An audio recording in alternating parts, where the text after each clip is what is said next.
नमस्कार मैत्रिणींनो, मी आरती तुम्हा सर्वांचं खूप मनापासून स्वागत करते. तर मैत्रिणींनो, आपल्याला कधी रात्रीचं जेवणामध्ये संपूर्ण जेवण बनवण्याचा अगदीच कंटाळा येतो किंवा दुपारचं जेवण समजा एकदम फुल झालं असेल तर असं वाटतं रात्री काहीतरी हलकं फुलकं जेवलं तरी हरकत नाही.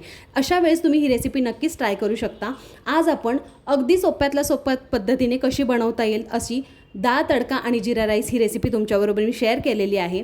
चवीला अगदी हॉटेलसारखी किंवा ढाब्यावरती जशी मिळते तसा मी इथे डाळ तडका दाखवण्याचा प्रयत्न केलेला आहे. त्याच्यामुळे व्हिडिओ नक्की शेवटपर्यंत पाहत राहा.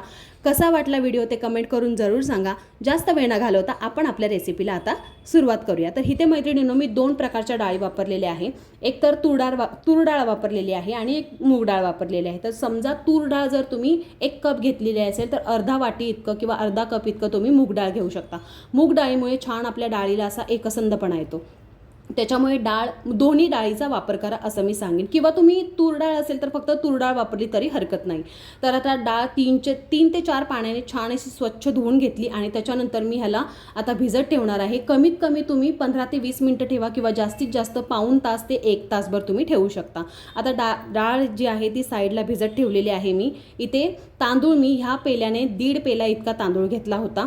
हे जे मी प्रमाण सांगते ते चौघांसाठी एकदम परफेक्ट प्रमाण आहे. इथे मी बासमती तांदूळ घेतलेला आहे. तुम्हाला जर कोलम वगैरे वापरायचा असेल तर तुम्ही तो देखील घेऊ शकता. तर आता तांदूळ देखील स्वच्छ धुवून घेतलेला आहे आणि आपण तांदूळ पण आहे तो 15 ते 20 मिनटं किंवा अर्धा ते पाऊण तास आपण भिजवत ठेवणार आहोत. तर हे दोन्ही छान भिजत आहेत. आता 15 ते 20 मिनटं झाल्यानंतर मी डाळीचं टेक्स्चर बघणार आहे, डाळ कशी भिजली आहे ती. तर आता पाहू शकता एक 15 ते 20 मिनटानंतर मी डाळ पाहिली तर भिजलेली होती. तर आता मी याला कुकरमध्ये छान अशी शिजवून घेणार आहे. 15 ते 20 मिनटं जरी भिजत घातली मैत्रिणींनो तरी छान अशी भिजते आणि कुकरला छान मऊसूत अशी शिजते. तर ह्याला मी आता मध्यम आचेवरती ह्याच्या फक्त 2 शिट्ट्या काढून घ्यायच्या आहेत. डाळ मऊसूत तुमची शिजली जाणार आहे. तर आता आपण ह्याच्यामध्ये पहिल्यांदा अर्धा चमचा इतकं हळद टाकून घेणार आहोत. त्याचबरोबर आपण कुठलीही डाळ शिजायला टाकतो त्यावेळेस कुकरच्या बाहेर बघा पाणी येतं, तर तसं होऊ नये म्हणून इथे मी 1 चमचाभर इतकं तेल टाकून घेतलेलं आहे. मध्यम आचेवरची मी ह्याच्या फक्त 2 शिट्ट्या काढून घेतलेल्या आहेत आणि ह्याच्या शिट्ट्या होतच आहेत तोपर्यंत आपण भाताची तयारी करूया. तर इथे मी भातासाठी तांदूळ जसं की मी इथे 1.5 पेला घेतला होता बरोबर, तर त्याच्यासाठी मी त्याच्या दुप्पट म्हणजे 3 कप इतकं मी पाणी घेतलेलं आहे. आता पाणी छान असं खळखळ उकळलं पाहिजे, त्याच्यानंतरच आपण आहे तो तांदूळ टाकणार आहोत. लक्षात ठेवा इथे मैत्रिणींनो, इथे अगदी महत्त्वाची टिप म्हणजे आपण ज्या वेळेस कुठलाही राईस करत असतो त्यावेळेस आपल्याला तांदूळ टाकताना पाणी हे खळखळ उकळतच हवं, नाही तर तुमचा भात आहे तो चिकट होण्याची शक्यता आहे. आता छान असं पाण्याला आहे ती उकळी आलेली आहे. तर इथे मी चवीप्रमाणे मीठ टाकून घेतलेलं आहे. छान असं आपण मिक्स करून घेऊया आणि त्याच्यानंतर आपण जो तांदूळ भिजवत ठेवलेला होता तो आपण ह्याच्यामध्ये टाकून घेणार आहोत. तर पाणी मी परत एकदा सांगते, तांदूळ टाकताना आहे ते पाणी खळखळ उकळतच हवं, कारण थंड पाण्यामध्ये जर तुम्ही तांदूळ टाकला तर तुमचा भात आहे तो चिकट होण्याची शक्यता आहे. त्याच्यामुळे तांदूळ टाकताना पाणी खळखळ उकळतच असायला हवं. तर आपण तांदूळ टाकून घेऊया. आता काही कारणास्तव मी काय केलेलं आहे, कढईमधून भात आहे किंवा तांदूळ आहे तो या टोपामध्ये ट्रान्सफर केलेला आहे आणि आपण व्यवस्थित असा पहिल्यांदा मिक्स करून घेऊया, जेणेकरून मीठ आणि तांदूळ जो आहे तो व्यवस्थित मिक्स होईल. आणि त्याच्यानंतर भाताचा आपल्या म्हणजे तांदळाचा आपला शिजल्यानंतर एकूण एक दाना मोकळा होण्यासाठी, भात एकदम मोकळा सरसरीत होण्यासाठी आपण ह्याच्यामध्ये 1 चमचाभर इतकं साजूक तूप टाकलेलं आहे.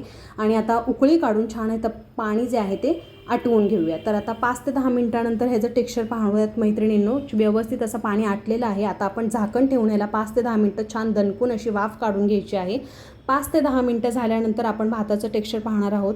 आपला भात जो आहे तो मैत्रिणींनो पाहू शकता व्यवस्थित असा शिजलेला आहे. आता आपण काय करणार आहोत, ह्याची वाफ आहे ती भातामधली ती मोकळी करून घ्यायची आहे, जेणेकरून भात आपला चिकट होणार नाही. तुम्ही जर असाच साईडला ठेवून दिला आणि त्याच्यावरती जर तडका टाकला तर तुमचा भात 100% मी सांगते चिकट होणार आहे.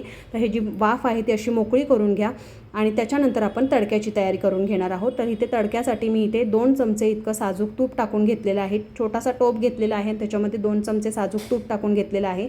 त्याचबरोबर तूप गरम झाल्यानंतर आपण ह्याच्यामध्ये टाकून घेणार आहोत अर्धा चमचा इतका आपण जिरे टाकून घेणार आहोत. पहिल्यांदा आपण तूप गरम छान होऊन देऊयात.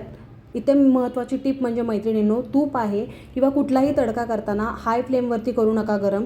तूप जे आहे ते बारीक फ्लेमवरती तूप गरम करा, कारण की तुम्ही हाय फ्लेमवरती तूप गरम करणार आणि पटकन जिरे टाकल्यानंतर जिरं आहे ते करपण्याची शक्यता आहे.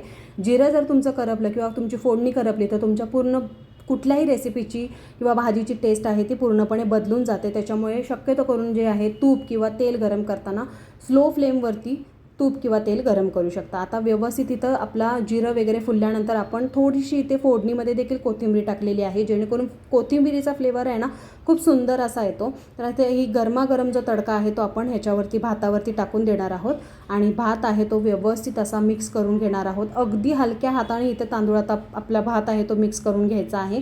वरतून छान अशी कोथिंबीर आपण टाकून घ्यायची आहे आणि व्यवस्थित असा मिक्स करून आपण भात आहे तो साईडला ठेवून देणार आहोत. आपला जिरा राईस आहे तो तयार आहे. लक्षात ठेवा, मी मगाशी जो गॅस बंद केला होता तो परत चालू केलेलाच नाही आहे. पूर्णपणे गॅस बंद करूनच ही प्रोसेस सगळी आपल्याला करायची आहे. अजिबात मी इथे गॅस कुठेही लावलेला नाही आहे. मगाशी जो बंद केलेला आहे तो मी चालू केलेलाच नाही आहे गॅस. साईडला ठेवून देऊया राईस. आपण डाळ तडक्याची तयारी करूया. तर इथे मी कढई गरम करण्यास ठेवलेली होती. त्याच्यामध्ये 3 ते 4 टेबलस्पून इतकं तेल टाकून घेतलं होतं. आता आपण फोडणीसाठी तेल वापरणार आहोत आणि ज्यावेळेस आपण तडका करणार आहोत त्यावेळेस आपण तुपाचा तडका देणार आहोत. तर इथे तेल छान असं गरम झाल्यानंतर आपण ह्याच्यामध्ये टाकून घेणार आहोत 1 चमचाभर इतकं जिरे. फोडणीला आपण फक्त जिऱ्याचा वापर केलेला आहे. आपण मोहरी वगैरे काही एक वापरायची नाही आहे, कारण की ढाब्यावरती किंवा हॉटेलमध्ये जी आपण डाळ तडका खातो त्याच्यामध्ये मोहरीचा वापर शक्यतो करून नाही करत, पण जिऱ्याचा वापर नक्कीच केला जातो. तर जिरं छान फुलल्यानंतर आपण ह्याच्यामध्ये मिरची टाकून घेतलेली आहे. त्याचबरोबर 1 चमचा इतकं बारीक चिरून घेतलेला लसूण टाकलेला आहे. तुमच्याकडे जर आलं असेल तर तुम्ही आलं देखील ह्या स्टेजला आता टाकून बारीक चिरून टाकू शकता किंवा किसून देखील टाकलं तरी हरकत नाही. छान असा लसूण आहे तो व्यवस्थित लाल झाल्यानंतर आपण ह्याच्यामध्ये टाकून घेणार आहोत. 2 छोट्या आकाराचे मी इथे कांदे घेतलेले आहेत बारीक चिरून, तर ते देखील मी ह्याच्यामध्ये टाकून घेणार आहे. लसूण जो आहे तो अजिबात कच्चा इथे ठेवू नका मैत्रिणींनो, किंवा करपवू देखील नका जास्त. छान लालसर आपण त्याला भाजून घेणार आहोत. जेव्हा दाताखाली येतो त्यावेळेस खूप सुंदर असा त्याची टेस्ट येते. तर आता हे व्यवस्थित आपण परतून घेऊया. कांदा जो आहे तो आपल्याला एकदम पण परतायचा नाही आणि एकदम पण कच्चा ठेवायचा नाही आहे. थोडासा गुलाबीसर रंगावरती परतत आला की आपण ह्याच्यामध्ये एक मध्यम आकाराचा किंवा मोठ्या आकाराचा एकच टॅमॅटो मी घेतलेला आहे. तर व्यवस्थित आता कांदा आणि टॅमॅटो आहे ते व्यवस्थित परतण्यासाठी चिमूटभर इतकं मीठ टाकून घेतलेलं होतं मी आणि कांदा आणि टॅमॅटो परतून घेणार आहे. डाळ बघू शकता. आता मी तुम्हाला थोड्या वेळाने डाळीचं टेक्स्चर दाखवते. 2 फक्त शिट्ट्या काढून आपली डाळ इतकी मऊसूत शिजलेली होती. तर इथे आता व्यवस्थित एकजीव झाल्यानंतर आपण ह्याच्यामध्ये पहिल्यांदा पावडर मसाल्यामध्ये हळद टाकून घेतली आहे. अर्धा चमचा इतके हळद टाकलेली आहे. त्याचबरोबर अर्धा चमचा इतकं लाल तिखट टाकून घेतलेलं आहे. त्याचबरोबर ह्याच्यामध्ये मी टाकून घेणार आहे अर्धा चमचा इतका धनेपूड. धनेपूड टाकताना नेमका व्हिडिओ बंद होता, मला अजिबात समजलेच नाही त्यावेळेस. तर हे व्यवस्थित मसाले टाकून घेतल्यानंतर आपण छान असं एकजीव करून घेऊयात आणि गॅसची फ्लेम आहे ती बारीक करून आपण डाळ आपली कशी शिजलेली आहे ते पाहून घेऊयात. तर इथे बघू शकता कुकर थंड झालेला आहे. व्यवस्थित अशी मऊसूद डाळ आपली शिजलेली आहे. मूग डाळीमुळे छान असा एकसंधपणा देखील आलेला आहे आणि तूर डाळीचे अख्खे थोडेसे कण देखील राहिलेले आहे. जास्त घोटायची नाही ह्याला, आपण फक्त चमच्याने थोडंफार असं मिक्स करून घ्यायचे आहे. तर आता आपण बघूयात आपलं कांदा आणि टॅमॅटोचं जे मिश्रण आहे ते व्यवस्थित मिक्स झालेलं आहे. याच्यामध्ये आता पाव चमचा इतकं हिंग टाकून घेतलेलं आहे. हिंग टाकल्यानंतर छान असं एकजीव करून घ्या आणि त्याच्यानंतर आपण टाकून घेणार आहोत आपला शिजवलेली डाळ. तर आता डाळ टाकण्याच्या अगोदर आपल्याला गॅसची फ्लेम आहे ती 1 ते 2 सेकंदासाठी फक्त हाय एकदम फ्लेम करायची आहे, जेणेकरून चरचरीत अशी फोडणी त्याला आपल्या डाळीला बसलेली पाहिजे, खमंग अशी फोडणी बसली पाहिजे. त्याच्यामुळे 1 ते 2 सेकंदासाठी फक्त गॅसची फ्लेम आहे ती हाय करायची आहे. व्यवस्थित मिक्स करून घेऊया. डाळीची कन्सिस्टन्सी ॲडजस्ट करण्यासाठी आपण इथे गरम पाण्याचाच वापर करायचा आहे. थंड पाणी अजिबात इथे वापरायचं नाही आहे. ही डाळ आहे ती थोडीशी म्हणजे घट्ट पण नसते आणि पातळ पण नसते, मीडियम ह्याची आपण कन्सिस्टन्सी ठेवून घेणार आहोत, कारण की थंड झाल्यानंतर पूर्ण अशी घट्ट होते एकदम. त्याच्यामुळे त्याची मी मध्यम ह्याचं प्रमाण ठेवलेलं आहे. तर 5 ते 10 मिनटं ह्याला आपण छान अशी उकळी काढून घेणार आहोत. त्यातपूर्वी आपण ह्याच्यामध्ये चवीपुरतं टाकून घेणार आहोत मीठ, कारण की मिठाचा आम्ही आत्तापर्यंत वापर केलेला नाही आहे. फक्त आपण कांदा टॅमॅटो भाजण्यासाठी थोडंसं अगदी चिमूटभर इतकं मीठ टाकून घेतलेलं होतं. त्याच्यामुळे आता चवीपुरतं मीठ टाकून घेते आणि एक 5 ते 10 मिनटं ह्याला छान अशी दणकून आपण उकळी काढून घेणार आहोत. आता डाळीला एका साईडला उकळी येतेच आहे, तोपर्यंत आपण इथे डाळ तडक्याची तयारी करून घेणार आहोत. तर तडक्यासाठी मी इथे परत एकदा टोपामध्ये 2 चमचे, जसं की मी मगाशी म्हटलं होतं, आपण फोडणीसाठी तेलाचा वापर केला आहे आणि तडक्यासाठी आपण तुपाचा वापर केलेला आहे. तर 2 चमचे इतकं साजूक तूप टाकलेलं आहे. तूप छान आपला मंद गॅसवरती गरम झाल्यानंतर आपण ह्याच्यामध्ये अर्धा चमचा इतकं जिरे टाकून घेणार आहोत. जिरं आपलं छान असं फुलल्यानंतर आपण ह्याच्यामध्ये अर्धा ते पाऊण चमचा इतका लसूण टाकून घेणार आहोत. बारीक चिरलेलं लसूण टाकून घ्यायचं आहे. इथे तुमच्याकडे जर लवंगी मिरची असेल किंवा बेडगी मिरची असेल ती देखील तुम्ही टाकू शकता. व्यवस्थित असा लसूण देखील परतून घेतला पाहिजे. लालसर असा घ्या, करपवू नका लसूण. आणि फोडणीमध्ये थोडीशी कोथिंबीर टाकून आपण ह्याच्यामध्ये आता ही फोडणी आहे ती डाळीमध्ये टाकून घेणार आहोत. आता आपल्याला लाल तिखट जे आहे ते फोडणीचा टोप आहे तो खाली उतरवल्यानंतर आपण ह्याच्यामध्ये अर्धा चमचा इतका लाल तिखट टाकून घेणार आहोत. गॅसवरती असताना लाल तिखट टाकायची नाही, कारण की ते करपण्याची शक्यता असते गरम गरम तेलामध्ये किंवा तुपामध्ये. त्याच्यामुळे असं बाजूला केल्यानंतर आपण ह्याच्यामध्ये अर्धा चमचा इतका लाल तिखट टाकून छान अशी ही खमंग अशी आपली फोडणी आपण आपल्या डाळीवरती ओतून घेणार आहोत. खूप सुंदर असं दिसत होतं त्याचं टेक्स्चर, पाहू शकता.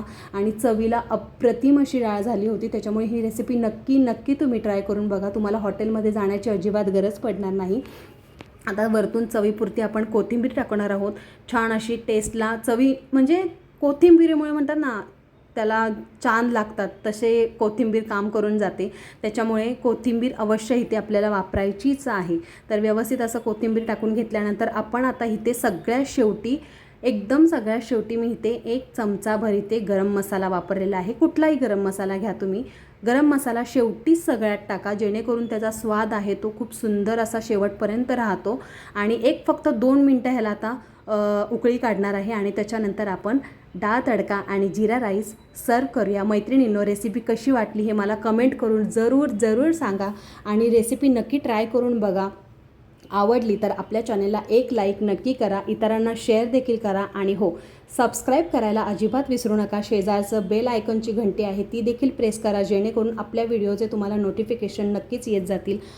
असाच आपल्या चॅनलला सपोर्ट करत राहा. भेटूया अशाच पुढच्या छानशा व्हिडिओबरोबर. तोपर्यंत सगळ्यांना माझ्याकडून श्री स्वामी समर्थ. तर इथे बघू शकता